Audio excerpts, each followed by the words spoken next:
दोस्तों, chamber of Indian micro small and medium enterprises के एक मेंबर ने मुझे अभी एक बहुत इंपॉर्टेंट बात बताई। उन्होंने बताया कि उनका एक 20 करोड़ का लोन लगभग सैंक्शन होने जा रहा था, लेकिन किसी वजह से एक 1 लाख रुपए का कहीं डिफॉल्ट होने की वजह से वो लोन उनका रिजेक्ट हो गया। दोस्तों नमस्कार, मैं हूं मुकेश मोहन गुप्ता। आज मैं आपको एक इतनी इंपॉर्टेंट बात बताने जा रहा हूं कि अगर आपने कहीं 1 लाख रुपए का डिफॉल्ट हो गया और आपने 10 करोड़ 5 करोड़ का कोई लोन या उससे ज्यादा का कोई लोन सैंक्शन के लिए बैंक में दिया और बैंकों को जब ये पता चलेगा कि आपने कहीं पर, चाहे वो क्रेडिट कार्ड का डिफॉल्ट हो, चाहे वो कंपनी का डिफॉल्ट हो या किसी डायरेक्टर्स का या पार्टनर्स का कोई पर्सनल लोन का डिफॉल्ट हो, अगर जब बैंक को ये पता चलेगा कि आपने 1 लाख रुपए का डिफॉल्ट किया है तो वो आपकी कंपनी, आपकी फर्म, आपकी यूनिट का 10 करोड़ 5 करोड़ का लोन भी रिजेक्ट कर देंगे। और दोस्तों, आज की तारीख में अगर आप ये समझें और ये सोचें कि अरे ये लोन का जो डिफ़ॉल्ट मैंने किया है, छोटा ये पर्सनल लोन का डिफ़ॉल्ट है या ये मेरे क्रेडिट कार्ड का डिफ़ॉल्ट है, इसका कैसे पता चलेगा बैंक को। तो दोस्तों, एक कंपनी है CIBIL, credit information bureau India limited. ये आपके हर लोन का, आपके हर डिफ़ॉल्ट का ये एक पूरा का पूरा लेखा जोखा रख रही है। और जिस भी बैंक से, जिस फाइनेंशियल इंस्टीट्यूशन से आपने कोई लोन लिया है, आपने वो डिफॉल्ट किया है या नहीं किया है, आप रेगुलर हैं या नहीं है, आप कितनी बार बैंकों में जाके पता करते हैं कि क्या मेरा लोन सैंक्शन हो सकता है या नहीं, उस सब का हिसाब इस सिबिल कंपनी के पास है। और दोस्तों, हर बैंक को, हर फाइनेंशियल इंस्टीट्यूशंस को ये कंपलसरी है कि जब वो कोई लोन सैंक्शन करते हैं, चाहे वो कंपनी का करें, फर्म का करें, प्रोप्राइटरशिप फर्म का करें या किसी इंडिविजुअल का करें, तो वो सिबिल में जाके उनको देखना होता है कि इस कंपनी ने, इसके डायरेक्टर्स ने, इसके पार्टनर्स ने या इसके प्रोप्राइटर्स ने आज तक कितने लोन ले रखे हैं, उनमें कोई डिफॉल्ट है या नहीं है। वो सारा हिसाब वो पहले सिबिल कंपनी से जाके लेना होता है बैंकों को। तो दोस्तों, ये सिबिल क्या है आज मैं आपको बताने जा रहा हूं, ये इतना इंपॉर्टेंट चीज। और साथ में मैं आपको बताऊंगा कि कैसे आप सिबिल में अपना सब लेखा जोखा ठीक तरह से रखें। तो दोस्तों, जो सिबिल है उसमें स्कोर देते हैं, वो जो स्कोर देते हैं वो डिफरेंट स्कोर देते हैं। वो 300 पॉइंट से लेके 900 पॉइंट तक आपकी रेटिंग करते हैं। तो दोस्तों, जहां पर अगर 300 से 550 तक की अगर आपकी रेटिंग आई सिबिल की, जब बैंक को निकालने जाएंगे तो आपकी पुअर रेटिंग मानी जाएगी। मतलब ये हुआ कि अगर आपकी रेटिंग 300 से 550 है तो बैंक आपको आउटराइट मना कर देंगे कि भाई हम आपको लोन देने नहीं जा रहे हैं। अगर आपकी रेटिंग 550 से 650 के बीच आई तो आपकी रेटिंग मानी जाएगी एवरेज रेटिंग, और उसमें बैंक आपसे कुछ क्वेश्चंस करके आपका लोन सैंक्शन कर भी सकते हैं या आपका लोन रिजेक्ट भी कर सकते हैं। पर दोस्तों, अगर आपकी जो रेटिंग है वो 650 से 750 आई तो आपकी रेटिंग अच्छी मानी जाएगी, बैंक आपका लोन कंसीडर कर सकते हैं। और अगर आपकी रेटिंग 750 से 900 के बीच में है तो बैंक आपको बुलाएंगे, आपका वेलकम करेंगे, आपको कहेंगे कि भाई आपकी जो क्रेडिट हिस्ट्री है वो बहुत अच्छी है, आप फटाफट हमसे लोन ले लीजिए। तो दोस्तों, ऐसा क्या किया जाए कि जो आपकी रेटिंग है वो 750 से यानी 750 से पॉइंट से ज़्यादा होनी चाहिए। तो दोस्तों, इसके लिए सबसे पहले तो आप ये करिए, आप अपना रिकॉर्ड खुद चेक करिए कि आपकी रेटिंग क्या है। और वो आप अपना रिकॉर्ड कैसे चेक कर सकते हैं? तो आप अपना रिकॉर्ड चेक करने के लिए आप सिबिल की वेबसाइट पे जाइए, यानी CIBIL.com। तो आप अपनी जब वेबसाइट पे जाएंगे, आपसे सिबिल बेसिक इंफॉर्मेशन आपसे मांगेगा, आपकी पैन डिटेल, आपके और KYC डिटेल। आप वो जब वहाँ अपलोड कर देंगे तो जो सिबिल है वो कुछ फीस चार्ज करता है। यानी जो बैंक है वो जब आपकी रिपोर्ट जो निकालेंगे सिबिल से कि आपकी क्या रेटिंग है, अगर आप ये होमवर्क कर लें कि आप सिबिल की साइट पे जाके पहले अपना रिकॉर्ड खुद चेक कर लें, आप देख लें कि आपकी जो रेटिंग है, जो आपके पॉइंट्स हैं, वो सिबिल कितने रेट पॉइंट आपको दे रहा है, तो वो आप चेक कर लें। उसके लिए आपको एक नॉमिनल सी फीस देनी पड़ेगी। आपके उसके 3 तरह की स्कीम्स हैं सिबिल के पास। एक है कि आप एक बार अपनी रिपोर्ट ले सकते हैं, दूसरी है कि आप साल में 2 बार रिपोर्ट ले सकते हैं, और तीसरी है कि आप साल में 4 बार अपनी रिपोर्ट ले सकते हैं।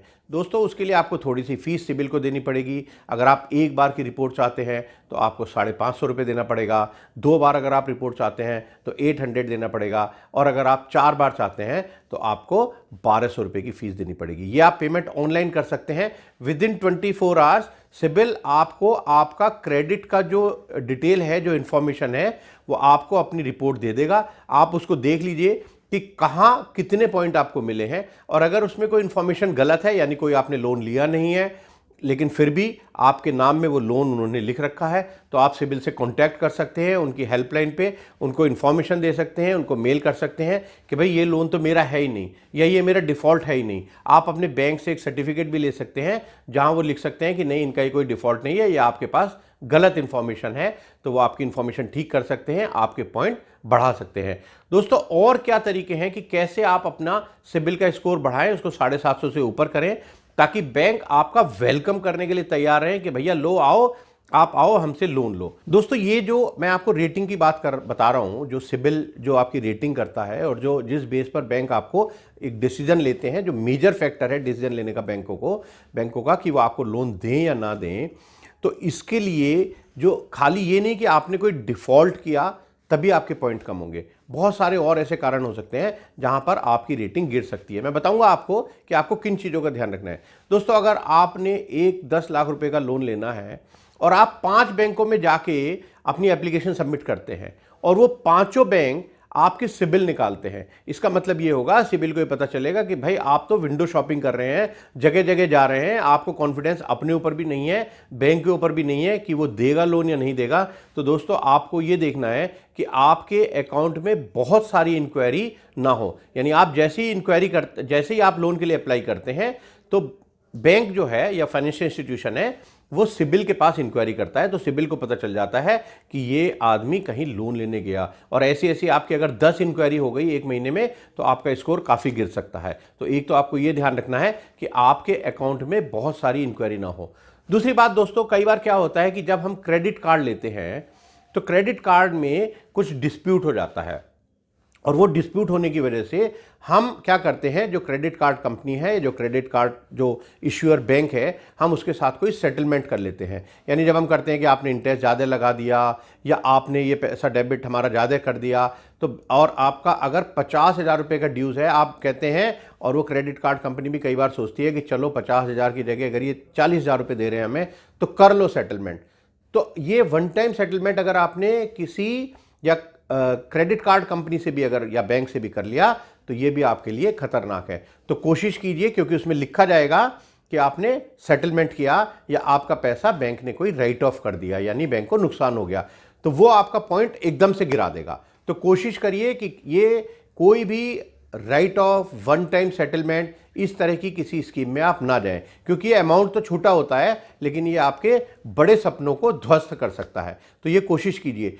दूसरी बात, अगर आपको कोई जेन्युइन कोई कहीं डिस्प्यूट है तो प्लीज़ आप उसको डिस्प्यूट क्रिएट कीजिए। अगर आपको उनके अगेंस्ट कोई केस करना है तो वो करिए, ताकि आप अपने बैंक को बता सकें कि इसमें मेरी गलती नहीं है, देखिए हमने तो उल्टा उनके अगेंस्ट में केस कर रखा है। तो दोस्तों ये जो सिबिल की इन्फॉर्मेशन थी ये एक बहुत इंपॉर्टेंट इन्फॉर्मेशन है। आपको ध्यान रखना है कि आपका सिबिल का स्कोर 750 से यानी 750 पॉइंट से किसी भी हालत में नीचे नहीं होना है। आपको इसको मेंटेन करना है, क्योंकि कई बार मैंने देखा, जैसे मैंने आपको शुरू में बताया था, ऐसे मैंने बहुत सारे केसेस देखे हैं जहां पर एक एमएसएमई अपना लोन लेने जाता है, उनकी सब कुछ ठीक है, सेल्स बढ़ रही है, प्रॉफिट अच्छा है, मार्केट अच्छा है, प्रमोटर्स का एक्सपीरियंस ठीक है, लेकिन अगर किसी एक पार्टनर ने वो या एक डायरेक्टर ने अगर कहीं छोटा सा भी डिफ़ॉल्ट कर दिया, और वो चाहे बिजनेस रिलेटेड ना हो, वो उनके पर्सनल लोन से रिलेटेड हो या उनके क्रेडिट कार्ड से रिलेटेड हो, अगर वहाँ डिफ़ॉल्ट हो गया, राइट ऑफ हो गया, या कोई और ऐसी चीज़ हो गई, या उसने अपना इंडिविजुअल लोन के लिए बहुत सारी जगह इंक्वायरी करी, तो शायद बैंक आपको लोन नहीं देगा। दोस्तों इसी तरह की इंफॉर्मेशन हम बहुत सारी आपको इस यूट्यूब चैनल के थ्रू दे रहे हैं। मेरी आपसे रिक्वेस्ट है कि आप ये जो चैनल है एमएसएमई हेल्पलाइन, प्लीज़ इसको सब्सक्राइब कीजिए, क्योंकि आने वाले दिनों में हम बहुत इंपॉर्टेंट इन्फॉर्मेशन आपको देने जा रहे हैं। और मैं एकदम बिल्कुल बहुत खुश हूँ कि आपके जो क्वेश्चंस हैं, जो आपके कमेंट्स हैं, वो मुझे मिल रहे हैं और मैं कोशिश भी कर रहा हूँ कि हर कमेंट का, हर क्वेश्चन का रिप्लाई आपको देता जाऊँ। तो इसमें भी आप अगर इसके बारे में आप कुछ जानना चाहते हैं, कुछ मुझसे पूछना चाहते हैं, तो प्लीज़ आप कमेंट कीजिए। आई एश्योर यू कि मैं आपकी समस्या का समाधान करने की पूरी कोशिश करूँगा। और दोस्तों, एक मुझे बहुत सारे क्वेश्चंस आ रहे हैं कि एग्जिस्टिंग यूनिट के लिए तो या एग्जिस्टिंग कंपनी के लिए तो लोन मिलता है, पर अगर बैंक से हम किसी ऐसी कंपनी के लिए या ऐसी यूनिट के लिए लोन लेने जाएं जो अभी तक एग्जिस्टेंस में नहीं है, नई कंपनी है, तो वो कैसे मिलेगा? मैं कोशिश करूंगा बहुत जल्द आपको कुछ टिप देने की कि अगर आप अपना कोई प्लान कर रहे हैं नई यूनिट लगाने के लिए, तो उसको भी बैंक से लोन आप उसके लिए कैसे ले सकते हैं। और दोस्तों, ये जो बेल है, प्लीज़ इसको सब्सक्राइब कीजिए। मुझे कमेंट में कुछ ना कुछ अपनी क्वेश्चन, अपने इश्यूज़ मुझे बताइए। मैं कोशिश करूंगा आपको उन सब सवालों का जवाब देने के लिए। धन्यवाद। नमस्कार।